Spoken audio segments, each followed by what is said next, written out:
the red mohawk. Your hair is looking a little short now. I don't know if that's in preparation. Do you have anything in store for the aesthetic should you return, red, blue, green, or otherwise? Yeah, I've not decided on a color yet, but I will most likely grow the mohawk back.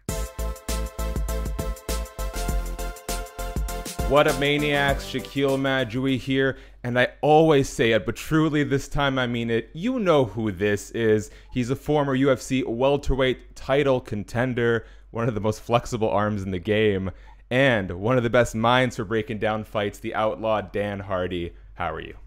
I'm good. I'm good. How are you?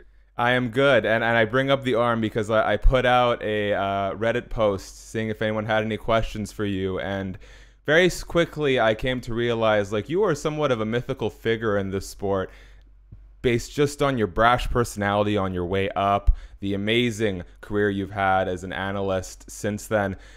When you were coming up in the sport, Dan, what was like the exit plan? Because we know the fight game isn't a long game, but I really think of you as one of the first guys to make a really strong long-term transition away from the fighting, although it seems like we're about to come back for a full circle on that as well. Yeah, I mean, my exit plan was to kind of ride it till the wheels fell off, and then stay involved in MMA. But I also had other things I wanted to pursue. My plan was to go back to university and study philosophy, and then just kind of, see which direction that took me. Maybe, get into writing a little more and diversify my talents, you could say. But I would always stay close to MMA. I would always want to coach and work with fighters. But the analyst and commentary opportunity kind of came out of nowhere. It gave me time to discover a talent that I didn't realize I had, to be honest. So that was very cool. And it's taken me in a direction which I really enjoy. Spending a lot of time watching fights, studying fighters, breaking things down, teaching fighters and stuff. It's the ideal lifestyle. Everyone seems to have their own method to breaking down fights, and I will say that for me, inside the octagon and now the work you've done since then has been exactly my cup of tea. As someone who covers the sport a lot, I'd like to think I have a better baseline understanding than the average fan, but I'd be lying if I said that I have an analytical brain for the sport. Every analyst has their own way of breaking down fights and relaying that information, both in the live during a fight and especially the stuff you do post-fight and pre-fight. What is your method to breaking down a fight and conveying that information in a way that people are going to get? Well, I look at both fighters from as early in their career as I can. I like to watch their fights through chronologically and get through as many as possible, as many as I can find, which is obviously nice. If I'm working like a UFC main event or a one championship fight, I can usually find 5 or 10, sometimes more fights of these people. So I can really spend a full day just studying them, obsessive about their style, and really enjoying learning things that they do, and trying to spot patterns as well. Things that they did earlier on in their career that they still do now, things that have improved over the years. You can tell sometimes as well. If they've been working with another fighter, say, or they've moved to a different coach, you'll see new skills being implemented into their game. So there's certain things I'll look out for. But then the other thing is, I'm comparing two individuals that are facing off against one another. So a big part of my focus has to be how their skills compare. And then, building a narrative around that. You've got Derek Lewis, you've got Cyril Gane, how do they compare? What does Derek Lewis look like to Cyril Gane and vice versa? So there's a lot of that, just kind of watching fights, absorbing patterns, and then, seeing how the two fighters play off against one another. But it does get a little obsessive.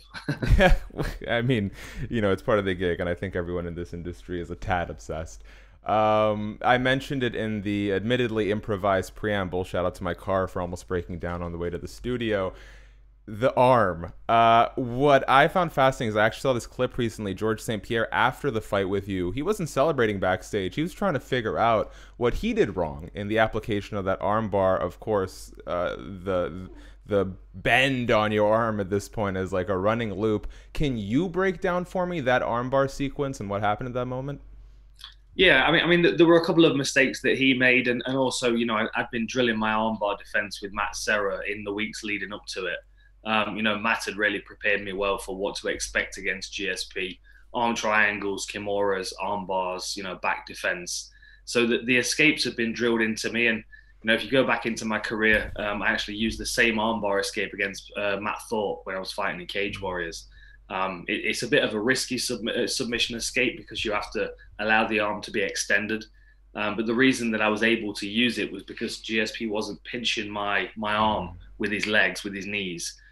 He had great control everywhere else, but if you look at when he's trying to extend my arm, there's a space around my elbow for me to keep moving my arm slightly. So it keeps it from the point where it can be isolated and hyperextended. Plus, I have very flexible shoulders, but very inflexible elbows. So I also think that played in as well. I was, when it comes to the UK fight scene, you are without a doubt one of its pioneers, one of its most celebrated fighters. And I like to do this sort of reoccurring thing with WWE superstars, fighters, and kind of ask for their Mount Rushmore in any given category. I didn't want to make it too easy on you, so I'm going to ask for your Mount Rushmore, your 4 top European MMA fighters of all time. Oh, wow. Are we saying European, so including Russia? So you've got to have Fedor up there. Yeah, we'll do the whole continent. Right. It would also be very difficult not to put Khabib up there after what he's done. And then you've got to think McGregor's on there as well.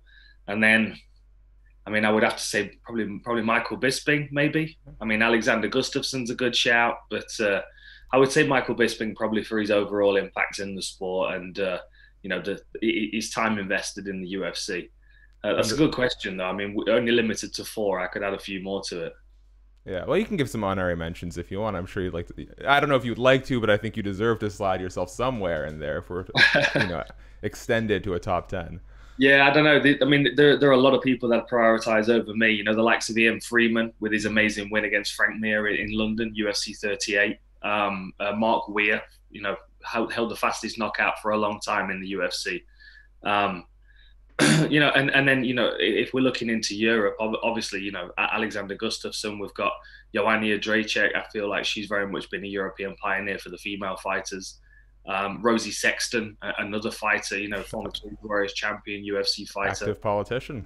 Yeah, just a standout individual. There are a lot of fighters that have paved the way. I've played a very small role, and I pay homage to all the people that came before me for sure.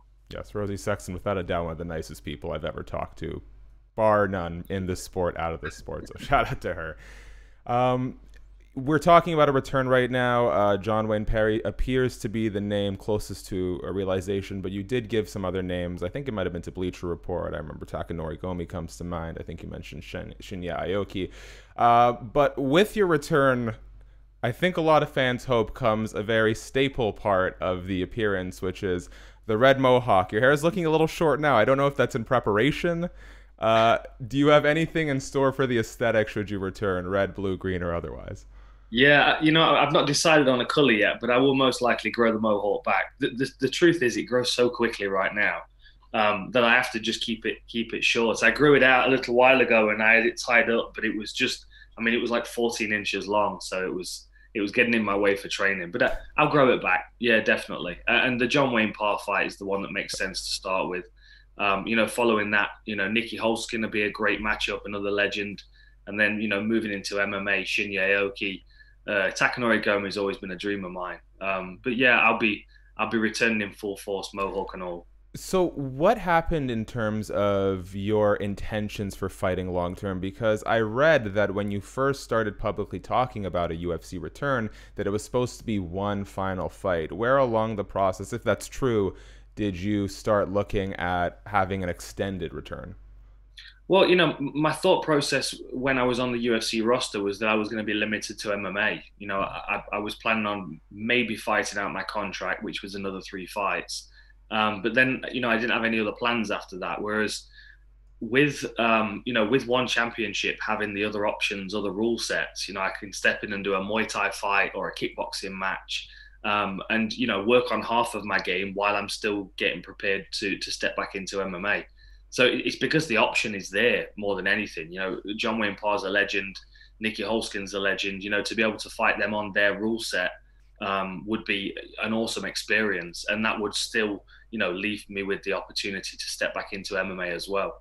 But if I'm getting in shape, I might as well stay in shape for a couple of years and get a few fights. And with good options on the table and different rule sets as choices as well, I don't see why I shouldn't have a few. Sure. Dan, before we continue, I wasn't really given a time frame here, so are you good for another 5 minutes, let's say? Sure, no limits, no limits. Awesome, love Um, it. Where are we here? Oh yeah, let's touch on some news real quick, because obviously your opinion does hold weight in the MMA community. You talked recently about how you expect Conor McGregor to come back in full force once he heals from an ankle break. He's not going to go out of that. One of the things that I admittedly have been milking for web traffic for weeks now was Conor McGregor's post-fight outburst. There was a time it felt like when Conor McGregor was at his peak, coming up the featherweight division and eventually the lightweight division, that he had this sort of brash, clever trash talk, but he was always very respectful in the post-fight. He was honest about the reason he lost to Nate Diaz the first time. He always showed respect to his opponent after the fact. What is going on with Conor, do you think, now, you're talking about maybe getting a philosophy degree here. What do you think is going on with Conor, where he seems so much more angry in the aftermath of this, as well as the build-up to the Khabib fight? I think through his featherweight career, moving up to lightweight and welterweight, I think a big part of his trash talk and his attitude and his respectfulness was he was enjoying himself. He was really enjoying the process. He was eating through the competition. He was making loads of money. He was winning bets on the side with Lorenzo, and like he was having a good time with it. And I think the pressure starts to change when you start talking about trilogies, because then you can talk about someone having two victories over you and you can't get that back, because why would they fight you again? And I think, Conor McGregor sitting on the canvas with a broken ankle, looking up at Poirier celebrating for a second time. I think a part of him was probably, alerted to the fact that it might be slipping away from him. It might be a long road back to where he was when he was enjoying himself. And the pressure that comes with being where he's at, we can only really imagine. None of us have been in that situation. He's changed the game, so he's in uncharted waters. And I do think that there is an addictiveness to that level of attention. And an ankle injury, a second loss to the same person. It's also the reason why I don't think we've seen the Nate Diaz fight, because I think the reality is the third Nate Diaz fight might be a nail in that coffin. It would be a really tough fight for him. And I think he's realistic about that. So I think he's biding his time and waiting to cash that check. But it's a long road back now. And regardless of how he does it or who he faces, he's got a lot to prove to himself and the fans. So I hope he's got the energy to do it, because I would definitely like to see him back in there. Yeah, well, and the first thing that ran through my mind after the ankle break, and it was reiterated by both Dustin and Dana as well. There goes another 89.99 or whatever it is, because they're gonna milk that one for a fourth fight. Cheyanne Buys, excuse me, wins 50K, has a very emotional outburst after the fact in regards to how much he's given up financially for the sport. And both her rhetoric and I think a lot of fans is, how amazing she finally cashes in this $50,000 after giving up so much of her own life to the sport. But I look at that and I feel a little icky. I'm like, should that be the story we take away from here? That, it's worth being broke and persevering for this shot? When you heard Cheyanne Buys' post-fight explanation about how important the money was to her and how she was living in debt, what's the first thing that went through your mind? Well, I mean, I empathize. I remember being in that circumstance where I was, I was running up credit card bills and then coming back to the UK to pay them off, working to pay them off and maybe trying to get a couple of fights, but earning £300-400, for a fight. I wasn't really getting anywhere financially. So you do sacrifice a lot, and I think regardless of what you do and what you're pursuing, if you're pursuing it to a level of greatness, then that you are required to make some sacrifices. It is going to cost you, and you are going to have to dig deep. Unfortunately, the Cheyanne Buys narrative is a very common one in MMA. You know, we saw recently a fighter start a GoFundMe account to support her training as a professional. I mean, you know, can we even call them professionals if they did GoFundMe accounts? And then what's even more sad are the guys that have been around for a while. You know, the likes of you know, Brian Kelleher, where he's like, you know, he wants to fight a YouTuber so he doesn't have to get a regular job, and you know, Ryan Benoit working for UPS and you know, considering retirement. And it's like we don't want to be losing these talents. They're the people that are going to continue the sport on for the younger generations. You know, we want fighters to have enough money in their pocket to give their best when they're competing and not worry about paying off $15,000 debts and stuff. And also, you know, when it comes to the end of their career, that they can, you know, reinvest in themselves if they need to, hopefully become referees and judges and coaches and, you know, feed back into the sport of MMA. But you know, a lot of those options are cut off if these fighters don't have a bit of money in their pocket, either when they're fighting or you know, when they're coming towards retirement. But I do feel like it's changing. You know, you know, if the Ali Act you know, does become applied to MMA, that changes a lot of things. It changes contracts and business practices, and I think people are aware. You know, even the guys at the top. You know, I saw Stipe was flirting with one the other day on their Instagram, and you know, we've got Ngannou expressing his you know, displeased about what he's compensated. Same with John Jones. So we've got it across the spectrum of the sport now, and I do think a time's coming where it will change and change for the better. I agree, and I'm very hopeful for the future. I don't want to touch on your relationship with the UFC too much, but there's one thing I want a clarification on. I saw in an interview you said that some members of Full Reptile were no longer able to get credentialed. Does that mean that other members of Full Reptile are still able to attend UFC events? No, we have no presence there anymore. I mean, I have two guys that work full time. You know, everyone knows them as the Raptors. They're just, you know, really, really good cinematographers, videographers, and huge MMA fans. And when we started the business, you know, they were applying for UFC credentials as media and covering the events and stuff. And you know, the most recent one was James Mystery asking the question to Conor McGregor, which, you know, stirred up all those emotions and was shared all over the place just before he fought Dustin out in Fight Island. Mm-hmm. They do a great job. You know, they've been grafting for a couple of years now and really built some momentum. But then when my relationship with the UFC soured, they came to apply for credentials and found out that they would now be denied from this point onwards. Which, you know, I felt it was a bit unnecessary. I mean, you know, they're good kids and they love MMA, and they were doing a fantastic job. But you know, it's the way the UFC do things. Unfortunately, I hope it changes one day, but not right now. I agree. I've met them at a couple of events, and they are fantastic. And Full Reptile does a phenomenal job. In fact, before I landed this full-time job with Mania, I was looking at Full Reptile as a, you know, possible home to look into. So I really do hope that changes, especially for them. You guys do phenomenal work.